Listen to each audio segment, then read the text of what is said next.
Gordon arrived on the railway, Sir Topham Hatt purchased brand new express coaches for them. They had sturdy metal bodies, smooth bogies, and separate compartments for the passengers. Gordon was well pleased with his coaches. The old coaches felt left out.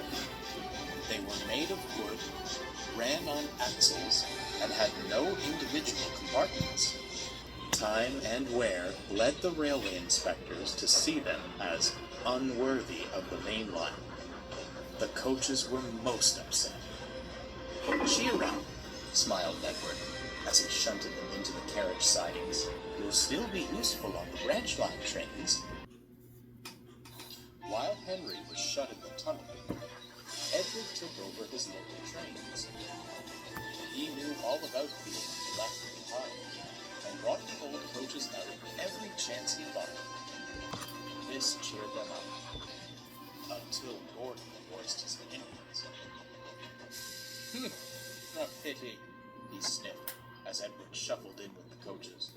"But that's the price of progress. Why, even you would have been a prime express engine at one point, Edward. I suppose it's only natural that modern engines require modern coaches." "Is that so?" smirked Edward.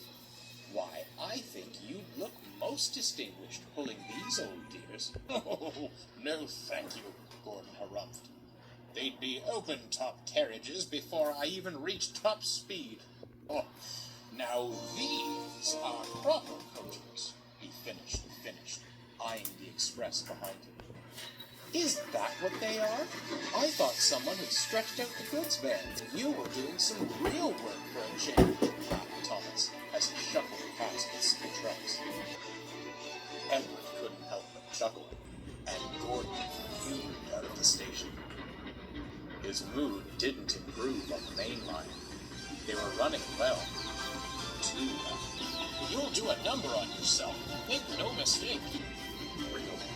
Real work, muttered Gordon. "I'll show those engines a thing or two about real work." Then next morning, Gordon tried to leave the sheds, but he couldn't. "What's happened to me?" he groaned. The crew inspected him, and quickly found the problem. "Something's wrong with your tender brakes," sighed the fireman. "And with how you were going about yesterday, I'm not surprised." "And you thought the old coaches were the ones who would fall apart," laughed Thomas. "This is no time for teasing, Thomas.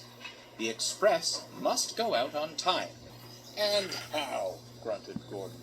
"You aren't strong enough to pull those coaches, Edward." Edward glanced at the coaches in the carriage sidings, and then he spotted something else. The passengers were growing impatient. There was no train ready for them, and it would soon be time to leave. The fat controller had just stepped out of his office to see what the matter was, when he saw a most peculiar sight. Edward came steaming in with all the old coaches he could find. The passengers were surprised, but thankful they had a train at all. They hurriedly boarded the coaches, and the fat controller smiled. "Well done, Edward. Most resourceful of you." "It may not match Gordon's pace, sir," smiled Edward, "but I'll have a jolly good try." The guard blew his whistle, and Edward started away.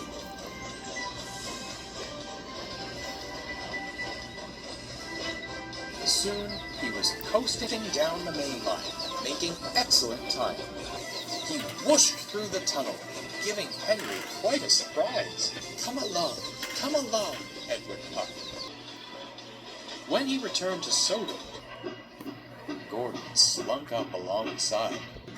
"The fat controller has given me temporary reprieve from the rigors of mainline work.